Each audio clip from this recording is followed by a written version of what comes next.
বিশ্বের প্রতিটা প্রান্তে ছড়িয়ে গেছে জোহরান মামদানির নাম। কিন্তু কে এই জোহরান মামদানি? যে সময়ে আমাদের স্বাধীনতা অর্জন হয় ঠিক সেই সময়ে তিনি এই বক্তব্য রেখেছিলেন। বলেছিলেন যে কিছু মুহূর্ত কিন্তু যেটা খুব কম সময়ের জন্য আসে। বুঝতে পেরেছেন? History when we step out from, ইতিহাস তখন সৃষ্টি হয় যখন আমরা পুরনোকে ত্যাগ করে নতুনের দিকে এগিয়ে চলি। ঠিক একই বক্তব্য উঠে এসেছিল জোহরান মামদানির মুখে। একটা জয় কত জনকে কাঁদিয়ে ছেড়েছে এবং কত মানুষকে হাসিয়ে তুলেছে। দ্য মুসলিম সন, তিনি নিজের পরিচয় গোপন করেন না। আমি আগেও বলেছি, তিনি নিজের পরিচয় গোপন করেন না এবং তিনি যে ভারতীয় বংশোদ্ভূত একজন ইমিগ্রেন্টস সেটাও তিনি বলতে দ্বিধা করেন না। কিন্তু তার এই জয় কিন্তু প্রেসিডেন্ট ডোনাল্ড ট্রাম্পের কাছে একটা বড় ধাক্কা। যে ট্রাম্প ইমিগ্রেশনকে বলেছিল আমি আর এখানে রাখতে দেব না, মনে আছে তো ভারতীয়দের কিভাবে হাতে কড়া পরিয়ে পাঠিয়ে দেওয়া হয়েছিল। আর সেই দেশে দাঁড়িয়ে তারই শহর নিউ ইয়র্কে একজন ইমিগ্রেন্টস মেয়র হয়ে গেলেন। বুঝতে পারছেন ট্রাম্পের মাথাটা কিভাবে নত হয়ে গেল? আর এতেই তেলে বেগুনে জ্বলে গেছেন ডোনাল্ড ট্রাম্প। অ্যান্ড্রু কেমো যে এতদিন ধরে মেয়র ছিলেন এবং ডেমোক্রেটিক ছিলেন, তিনি হয়ে গেলেন হঠাৎ করে ইন্ডিপেন্ডেন্ট। এর মানেটা কি? এর মানে হচ্ছে যখন দলের মধ্যেই হেরে গেলাম জোহরান মামদানির কাছে, তখনও তিনি হার স্বীকার করেননি। তখন তিনি অন্যান্য জায়গা থেকে ফান্ড নিয়ে, শোনা যাচ্ছে রিপাবলিকান পার্টির থেকেও নাকি তিনি ফান্ড নিয়েছেন, নিয়ে স্বতন্ত্র প্রার্থী হিসেবে দাঁড়িয়ে পড়েছেন, যাতে তাকে টেরা চোখে দেখা হয়, যাতে তাকে কেউ ভোট না দেয়। সেই কারণে তার একটা পরিচয় দেওয়া হয়েছিল, রিপাবলিকান পার্টির কাছ থেকে একটা পরিচয় দেওয়া হয়েছিল। কিন্তু তিনি সেই পরিচয় বহন করেনি। তিনি সোজা সাপটা বলে দিয়েছিলেন প্রচারে যে আমি একজন ডেমোক্রেটিক এবং আমি একজন সোশ্যালিস্ট। এবার দেখুন, তার রাজনীতি কোনো চরমপন্থী সমাজতন্ত্র নয়, কিন্তু তিনি চরমপন্থী নন। তিনি বলেছিলেন যে আমি একজন যুবক, আমি একজন মুসলিম, আমি একজন ডেমোক্রেটিক সোশ্যালিস্ট, কিন্তু এটার জন্য আমি কারোর কাছে ক্ষমা চাইব না। আমার যা পরিচয় আমি সেই পরিচয় বহন করব। এর জন্য কারোর কাছে মিথ্যেও বলবো না, আর কেউ যদি আমাকে দাগিয়ে দেয় কমিউনিস্ট বলে, তাকেও আমি কিছু বলবো না, আমি ক্ষমাও চাইব না।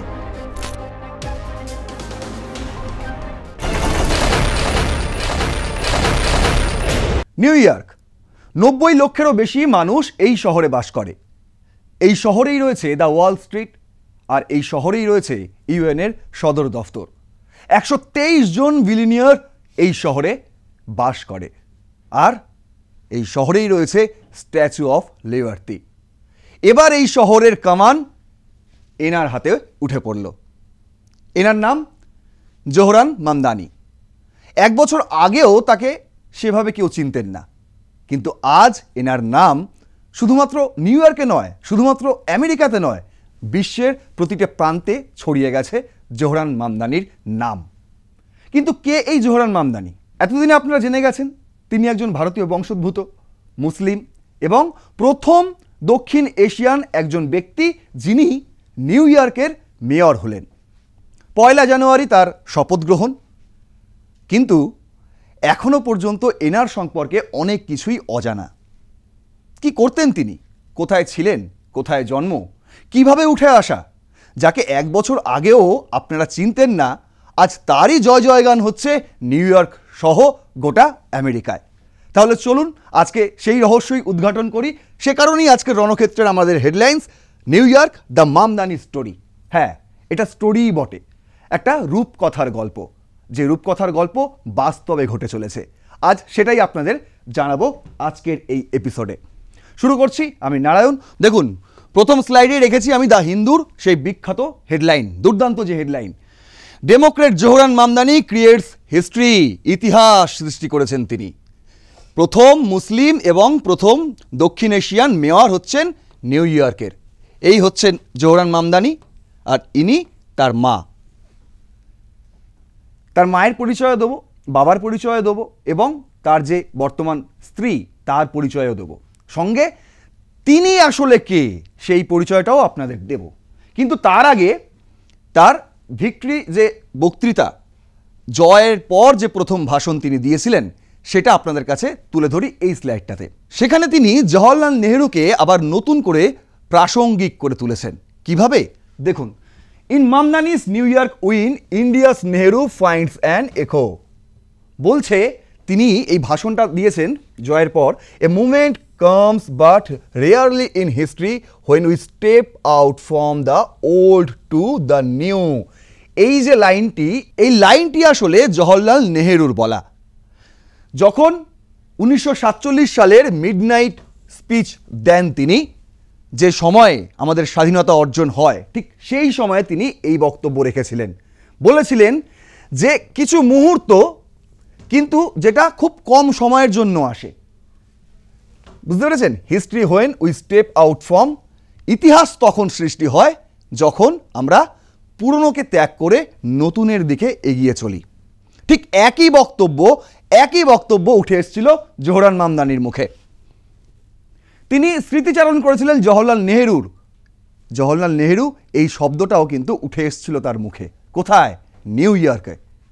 আর কেঁপে গিয়েছে কে? Donald Trump. কেন সেটাও আপনাদের কাছে বলবো। তিনি বলছেন যখন সব কিছু শেষ হয়ে যায় সেটাই কিন্তু শেষ নয়, সেখান থেকে আবার একটা নতুন শুরু রয়েছে, সেটাই তিনি বলছেন এখানে। এবং তার এই বলার পর প্রথমবার 2004 সালের যে বলিউড হিট ধুম গান, মনে আছে আপনাদের? ধুম মাচালে ধুম মাচালে ধুম, সেই গানটাই বেজে উঠেছিল এনার বক্তৃতা শেষ করার পর। কোথায়? নিউ ইয়র্কে। আমি বারবার কেন বলছি? তার কারণ হচ্ছে যখন এই ভারতীয় বংশোদ্ভূত একটা জয় পান, ঐতিহাসিক জয়, তারপর তিনি নিজের পরিচয় ভুলে যাননি, তিনি নিজের দেশকেও ভুলে যায়নি। তাই তো জওহরলাল নেহরু স্মৃতিচারণ করেন, তার বক্তব্য তুলে নিয়ে আসেন এবং তিনি বলেন যে আমরা একটা নতুন দিকে এগিয়ে চলেছি। আর তারপরেই বেজে ওঠে ভারতীয় গান। তারপর যে গানটা আপনারা জানেন, এলিগা কিজের এম্পায়ার স্টেট অফ মাইন্ড, এই গানটাও সেখানে তখন বাজানো হয়। বক্তব্যটা এখানেই তার শেষ নয়, এটা আমি একটা ইন্ট্রো দিলাম। কিন্তু এবার দেখুন তিনি কি করেছে। একটা জয় কতজনকে কাঁদিয়ে ছেড়েছে এবং কত মানুষকে হাসিয়ে তুলেছে। কেন বলছি? হ্যাঁ, একদিকে কাঁদিয়েছেন উনি, আবার অন্যদিকে কোটি কোটি মানুষকে হাসিয়েওছেন। দেখুন, CNN করছে এই হেডলাইনটা, New York's mayor is India's pride. কে করছে এটা? CNN করছে। বলছে নিউ ইয়র্কের নতুন যে মেয়র সে হচ্ছে ভারতের গর্ব। এবং তিনি সেইখানে জয়ের যে প্রথম স্পিচ, ভিক্টরি স্পিচ, সেখানেও তিনি কিন্তু ভারতকে অঙ্গাঙ্গিভাবে জড়িয়ে দিয়েছেন তার বক্তব্যে। সেটাই আপনাদেরকে দেখালাম। And fierce critic of the country's leader. বলছে দ্য মুসলিম সন, তিনি নিজের পরিচয় গোপন করেন না। আমি আগেও বলেছি তিনি নিজের পরিচয় গোপন করেন না এবং তিনি যে ভারতীয় বংশোদ্ভূত একজন ইমিগ্রেন্টস সেটাও তিনি বলতে দ্বিধা করেন না।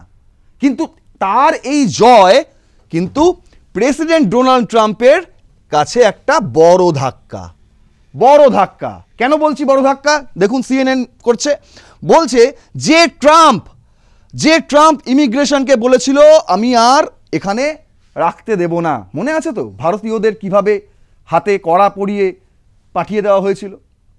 আর সেই দেশে দাঁড়িয়ে তারই শহর নিউ ইয়র্কে একজন ইমিগ্রেন্টস মেয়র হয়ে গেলেন। বুঝতে পারছেন ট্রাম্পের মাথাটা কিভাবে নত হয়ে গেল?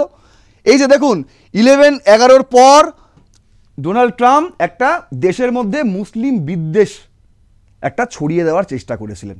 আমরা তো দেখেছি যখন ট্রাম্প দ্বিতীয়বারে দাঁড়িয়ে হেরে গেলেন সেই সময় কি হয়েছিল। ওই দিনটায় যেদিন জো বাইডেন জয়ী হলেন সেই দিনটা কি হয়েছিল আমরা তো দেখেছি, সব কিছু আমরা তো দেখেছি। আর সেই বিদ্বেষ কিন্তু তিনি ছড়িয়ে দিয়েছিলেন গোটা দেশে। তারপরেও নিউ ইয়র্ক একটা নতুন ইতিহাস সৃষ্টি করলো।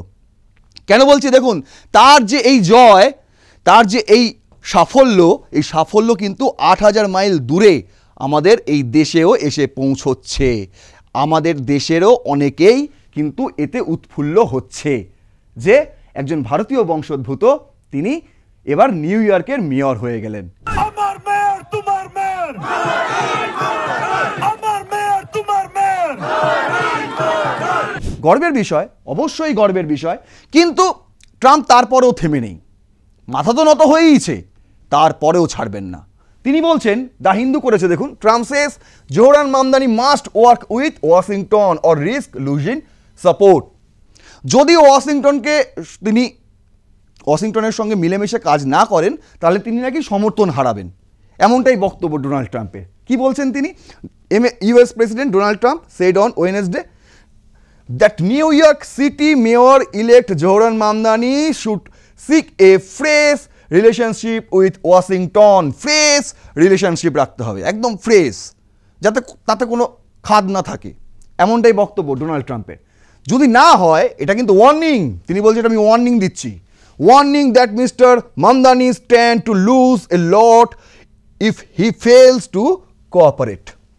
যদি তিনি তা না করেন, ওয়াশিংটনের সঙ্গে মিলেমিশে যদি কাজ না করেন, কি করে করবে? ইনি হচ্ছেন রিপাবলিকান আর ইনি হচ্ছেন ডেমোক্রেটিক, কি করে হবে?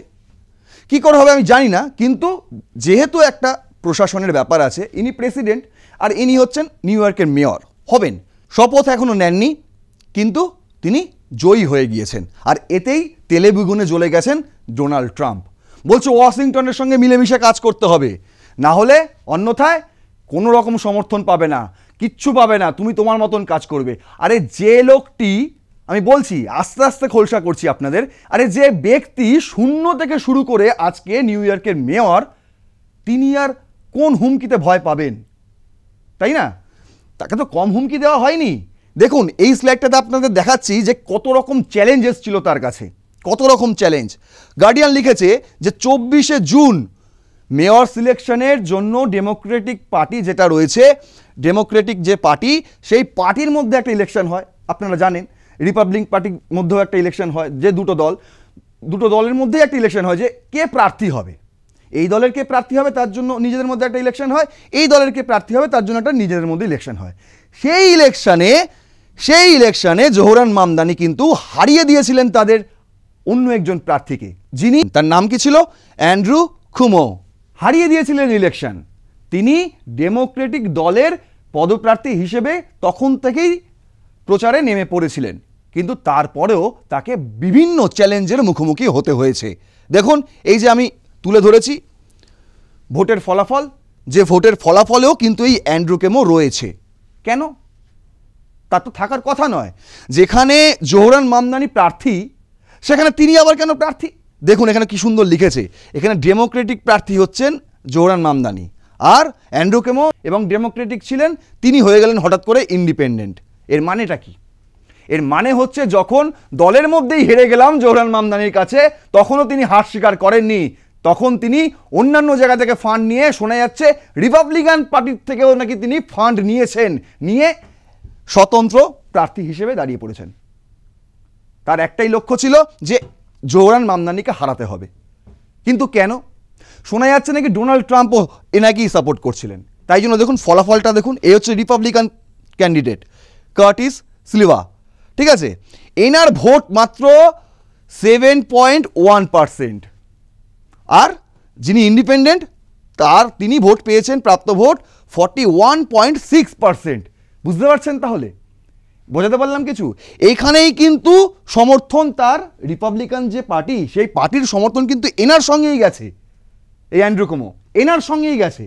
তারপরেও দুজনে এক হয়েছে, দুজন মিলেও হারাতে পারলো না জোহরান মামদানিকে। কেন হারাতে চেয়েছিল? তার কারণ কি? তার কারণ ডোনাল্ড ট্রাম্প আগে থেকেই বলে রেখেছিল যে উনি কমিউনিস্ট, মুসলিম, উনি অভিবাসী, এই দেশের মানুষ নয়, কেন ওনাকে ভোট দেবেন? নিউ ইয়র্কবাসীকে বলেছিল একদম নয়, জোহরান মামদানিকে ভোট দেবেন না। আচ্ছা, ভোট যদি দিতেই হয় তাহলে অ্যান্ড্রু কুমোকে দিন, উনিও তো ডেমোক্রেটিক ইন্ডিপেন্ডেন্ট হয়ে দাঁড়িয়েছে, ওনাকে দিন। বুঝতে পারছেন কি চালটাই না খেলা হয়েছিল? কিন্তু তারপরও ঠেকিয়ে রাখা গেল না, তারপরেও তিনি 50%-এর ওপর ভোট পেয়ে জিতে গেলেন, মেয়রও হয়ে গেলেন। দেখুন এনডিটিভি ওয়ার্ল্ড বলছে Zohran Mamdani speaks all women team for new solution to old problems. পুরনো যত সমস্যা রয়েছে তার নতুন করে সমাধান তিনি করবেন, সেই পথ তিনি এঁকে নিয়েছেন।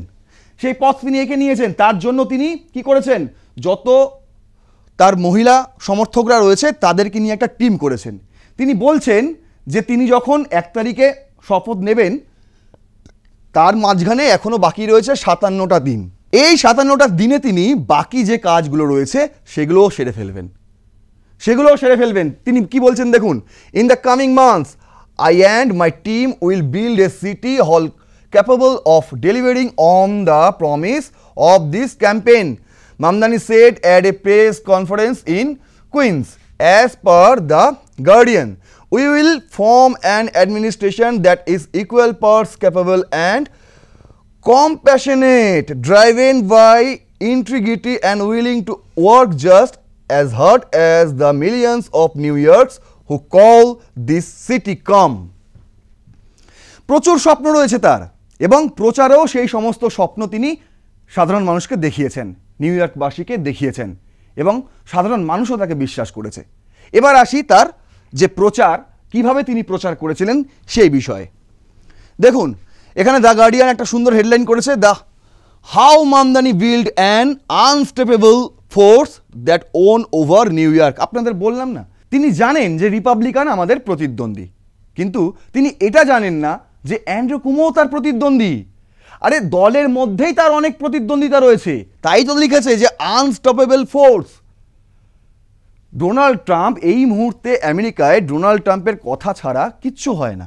আপনারা তো দেখতেই পাচ্ছেন ডোনাল্ড ট্রাম্পের কথা মতন পাকিস্তান চলছে, ডোনাল্ড ট্রাম্পের কথা মতন বাংলাদেশ চলছে, তাহলে আমেরিকা কোন ছাড়? তিনি তো সেই দেশেরই প্রেসিডেন্ট, তাই না? কিন্তু দেখুন সেখানেই তার মাথা হেট করে দিয়েছে। কিভাবে? সুন্দর প্রচার, একদম অভিনব প্রচারে কিভাবে করেছে। প্রথমে আপনাকে জানাই যে তার রাজনৈতিক দর্শন মানুষ কেন্দ্রিক এবং সমাজতন্ত্রের প্রতিশ্রুতি। তিনি বলেছেন যে আমি নিজেকে ডেমোক্রেটিক এবং সোশ্যালিস্ট হিসেবে মনে করি, কিন্তু ট্রাম্প সবাইকে বলে বেরিয়েছিল উনি তো কমিউনিস্ট। আমেরিকাতে কমিউনিস্টদের একটু টেরা চোখে দেখা হয়, কিন্তু যাতে তাকে টেরা চোখে দেখা হয়, যাতে তাকে কেউ ভোট না দেয়, সেই কারণে তার একটা পরিচয় দেওয়া হয়েছিল, রিপাবলিকান পার্টির কাছ থেকে একটা পরিচয় দেওয়া হয়েছিল। কিন্তু তিনি সেই পরিচয় বহন করেনি। তিনি সোজা সাপটা বলে দিয়েছিলেন প্রচারে যে আমি একজন ডেমোক্রেটিক এবং আমি একজন সোশ্যালিস্ট। এবার দেখুন তার রাজনীতি কোনো চরমপন্থী সমাজতন্ত্র নয়, কিন্তু তিনি চরমপন্থী নন। এটাই একটা ফারাক যেটা স্ট্যাবলিশ করার চেষ্টা করেছিল ট্রাম্প। বরং এমন এক মানবিক গণতন্ত্র যেখানে অর্থনৈতিক ন্যায়, নাগরিক অধিকার ও সামাজিক সুবিচার একে অপরের পরিপূরক। তিনি বিশ্বাস করেন সরকারের প্রথম দায়িত্ব হলো মানুষের মৌলিক প্রয়োজন পূরণ করা, না যে শুধু ধনীদের কর ছাড় বা কর্পোরেট সুবিধা দেওয়া। তাই তো ওই যে অ্যান্ড্রু কুমো ছিল নিউ ইয়র্কের মেয়র, তিনি কি করতেন? তিনি বিলিনিয়ার যারা ছিলেন তাদেরকে সমর্থন করতেন, তাদের করে ছাড় দিয়ে দিতেন। আরে ব্যবসায়ীদের দেখলেই তো শহর দেখা হয়ে যায়, ব্যবসায়ীরা তো শহর চালায়, তাই না? কিন্তু না, উনি ওদিকে ঝোঁকেননি, ফান্ডও নেননি, তাবড়ো ব্যবসায়ীদের কাছ থেকে তিনি ফান্ডও নেননি। তাহলে কিভাবে তিনি টাকা তুলেছেন প্রচারের জন্য সেটাও দেখাচ্ছি। তার ঘোষিত এজেন্ডাগুলোর মধ্যে প্রধান ছিল যে ভাড়া নিয়ন্ত্রণ, রেন্ট কন্ট্রোল, যাতে সাধারণ মানুষ বাসস্থানের নিশ্চয়তা পায়। আমি শুরুতেই আপনাদের বললাম 90 লক্ষেরও বেশি মানুষ এই শহরে বাস করে, তাদের প্রত্যেকের কিন্তু ঘর নেই, ম্যাক্সিমাম মানুষই কিন্তু ভাড়ায় থাকে। আপনারা জানবেন ভালো করে যে নিউ ইয়র্ক এমন একটা সিটি যে সিটিতে গোটা বিশ্ব থেকে মানুষ যায় এবং সেখানে থাকে, করে কমে খায়, পড়াশোনা করে, কেউ কাজ করে, কিন্তু সেখানে তারা থাকে। কিভাবে থাকে? সবার তো নিজস্ব বাড়ি নেই, সবার নিজস্ব জায়গা নেই, তারা ঘর ভাড়া নিয়েই থাকে। কিন্তু সেইখানে যে মাথাচাড়া ঘর ভাড়া সেইটা তিনি নিয়ন্ত্রণ করবে এই প্রতিশ্রুতি দিয়েছিলেন। এটাই তার প্রথম প্রতিশ্রুতি ছিল যে রেন্ট কন্ট্রোল করব। এখানেই তিনি বাজিমাত করে দিয়েছেন অন্যদের থেকে। আর কি বলেছিলেন? সরকারি মুদির দোকান খুলবে, গভর্নমেন্ট রান গ্রোসারি স্টোরস। আপনাদের এখানে যেমন রেশন দোকান আছে না, সেটা কিন্তু আমেরিকাতে নেই, নিউ ইয়র্কেও নেই, কিন্তু তিনি প্রতিশ্রুতি দিয়েছিলেন এমন একটা দোকান আমি বানাবো বিভিন্ন জায়গায়, রাস্তার মোড়ে মোড়ে, এরকম দোকান থাকবে বেশ কয়েকটি, যেখানে মানুষ স্বল্প মূল্যে জিনিস কিনতে পারবে। যে জিনিসের দাম অনেক বেশি তার অনেক কম দামে ওই একই জিনিস তিনি কিনতে পারবেন। সুলভ খাদ্য ও নিত্য প্রয়োজনীয় জিনিসের নিশ্চয়তা।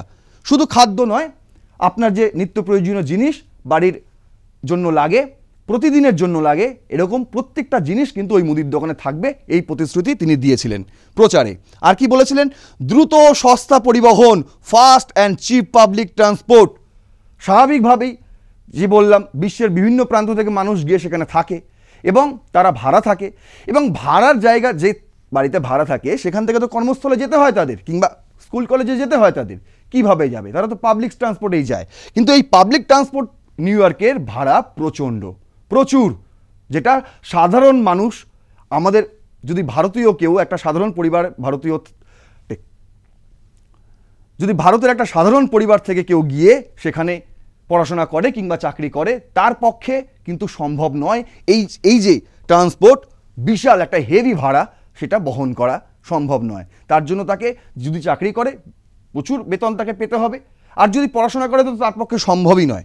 তাই শহরের সব নাগরিকের নাগালের মধ্যে যাতে যাতায়াত থাকে, যাতে দ্রুত যাতায়াত করা যায় এবং ভাড়া যাতে কম হয়, সেটার প্রতিশ্রুতি তিনি দিয়েছিলেন। আর বলেছিলেন সবার জন্য শিশু সেবা, ইউনিভার্সাল চাইল্ড কেয়ার, বিনামূল্যে যত্ন, শিক্ষা ও বিশেষত নিম্ন আয়ের পরিবারদের জন্য, যারা নিম্ন আয় করে নিউ ইয়র্ক সিটিতে, তাদের যে শিশুরা রয়েছে তাদের স্বল্প মূল্যে, বিনামূল্যে তো শিক্ষা দেওয়াই হবে, এবং স্বল্প মূল্যে তাদের চিকিৎসা পরিষেবাও দেওয়া হবে, এমনটাই তিনি প্রতিশ্রুতি দিয়েছিলেন। আর কি বলেছিলেন? বলেছিলেন পুলিশ সংস্কার, পুলিশ রিফর্ম, নাগরিক অধিকার সুরক্ষার জন্য একটি জবাবদিহিমূলক প্রশাসন। স্বাভাবিক, প্রত্যেক জায়গাতেই, প্রত্যেক শহরেই কিন্তু পুলিশ প্রশাসন নিয়ে একটা অভিযোগ থাকেই, এবং সেই অভিযোগ নিউ ইয়র্কেও রয়েছে।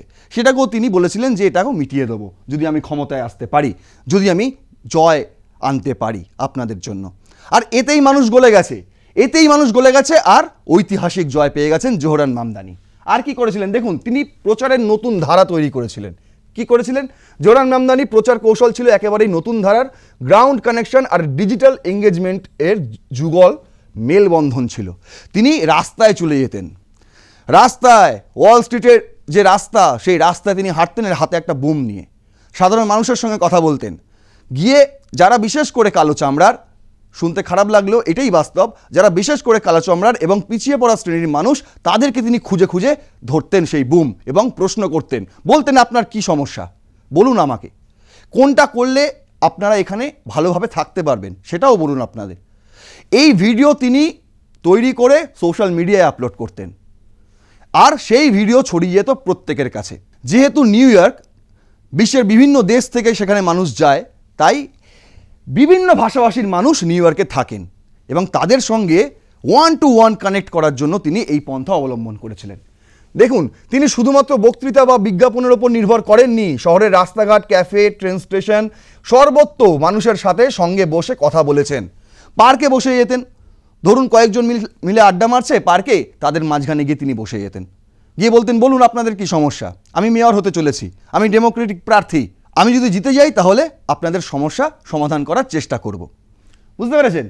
এই যে ভিডিওগুলো তিনি করতেন, হঠাৎ করে বসে গিয়ে, এগুলো কিন্তু ভিডিও হতো, তিনি হঠাৎ করে কারোর সঙ্গে কথা বলতেন, সেগুলোকে ভিডিও করতেন, সেই ভিডিওগুলো তিনি টিকটক, ইনস্টাগ্রাম, এক্স এর মতন প্ল্যাটফর্মগুলোতে শেয়ার করতেন, আর তরুণ ভোটারদের সঙ্গে এইভাবে তিনি 1-to-1 কানেক্ট করেছিলেন। একজন বাস্তব মানুষ, এক দূরের রাজনীতিক নয়, এই ভাবমূর্তি তিনি দিয়েছিলেন। বলেছিলেন যে আমি আপনাদেরই লোক, আমি কোনো পলিটিশিয়ান নয়, আমি আপনাদের মধ্যে থেকেই উঠে এসেছি। আপনি যেমন দিন আনেন দিন খান, আপনাকে কাজে যেতে হয়, ঘরে আসেন, পরিবার দেখেন, আমিও সেম, শুধু আমি আপনাদের জন্য কিছু কাজ করতে চাই। দেখুন, নিউ ইয়র্কে 800টির বেশি ভাষা ব্যবহৃত হয়, যেটা বললাম, তাই তিনি স্প্যানিশ, আরবি, হিন্দি এছাড়াও অন্যান্য বিভিন্ন ভাষায় তিনি কথা বলতেন না। কোনো দোভাষী তার সঙ্গে ছিলেন না, তিনি এই ভাষাগুলো নিজেই জানেন, অনেকগুলি ভাষা তিনি জানেন, এবং প্রত্যেকটা ভাষার মাধ্যমে তিনি সাধারণ মানুষের সঙ্গে নিজেকে কানেক্ট করতেন। তার এক বিখ্যাত বক্তৃতার লাইন হয়ে ওঠে রাজনৈতিক আত্মবিশ্বাসের প্রতীক। তিনি বলেছিলেন, I am young, I am Muslim, I am a democratic socialist and I refuse to apologise for any of this. তিনি বলেছিলেন যে আমি একজন যুবক, আমি একজন মুসলিম, আমি একজন ডেমোক্রেটিক সোশ্যালিস্ট, কিন্তু এটার জন্য আমি কারোর কাছে ক্ষমা চাইব না। আমার যা পরিচয় আমি সেই পরিচয় বহন করব, এর জন্য কারোর কাছে মিথ্যেও বলবো না। আর কেউ যদি আমাকে দাগিয়ে দেয় কমিউনিস্ট বলে, তাকেও আমি কিছু বলবো না, আমি ক্ষমাও চাইবো না।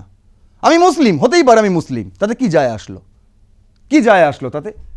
সাধারণ মানুষের সঙ্গে কাজ করতে চাইলে তার জাতি, ধর্ম এগুলো ম্যাটার করে না, এগুলো ম্যাটার করে না।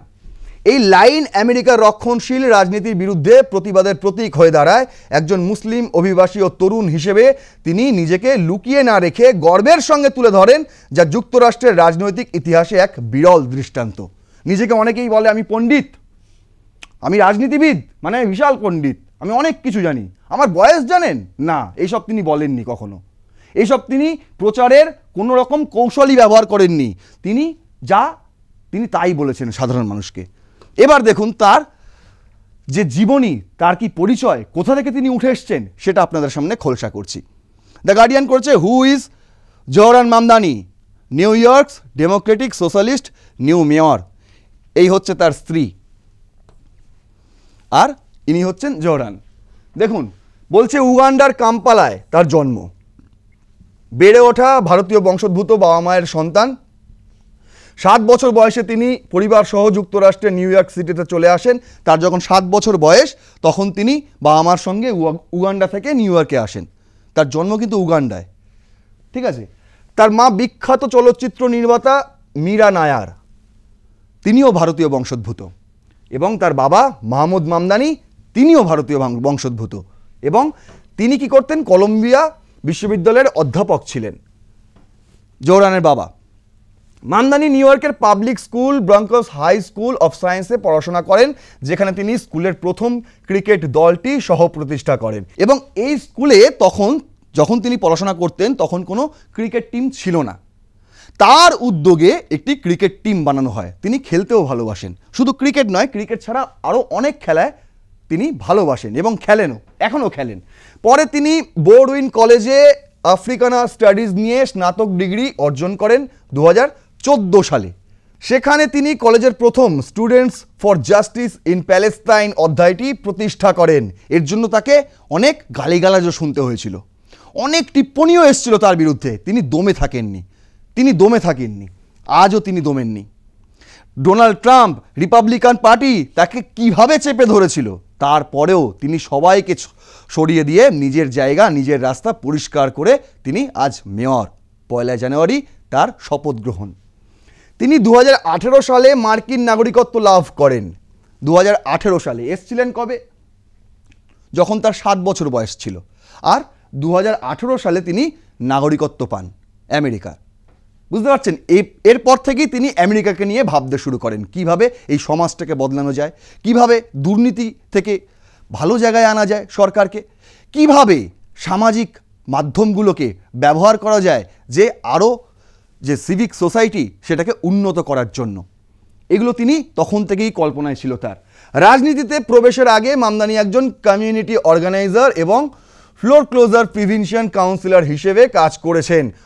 ওই যে বললাম বিভিন্ন জায়গায়, এটা তার মাইন্ডেই ছিল যে সমাজকে পরিবর্তন করতে হবে, যা চলছে এভাবে চলতে পারে না, একটা গণতান্ত্রিক রাষ্ট্রে। তাই তিনি যেসব মানুষ ঘরবাড়ি হারানোর ঝুঁকিতে ছিলেন তাদের আর্থিক ও আইনি সহায়তাও দিতেন। বুঝতে পেরেছেন? এটাই তার কাজ ছিল প্রথম জীবনে।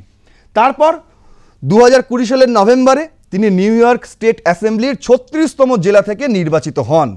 এর মাধ্যমেই তিনি প্রথম রাজনীতিতে প্রবেশ করেন 2020 সালে। কিন্তু তখনও তাকে কেউ চিনত না। একটা জেলার তিনি সদস্য, অ্যাসেম্বলি সদস্য, কে অত পাত্তা দেয়? এরকম তো অনেকেই আছে। তিনি আবার 36তম জেলার সদস্য, আরও কতজন আছে, সেভাবে তাকে কেউ পাত্তা দিত না তখন।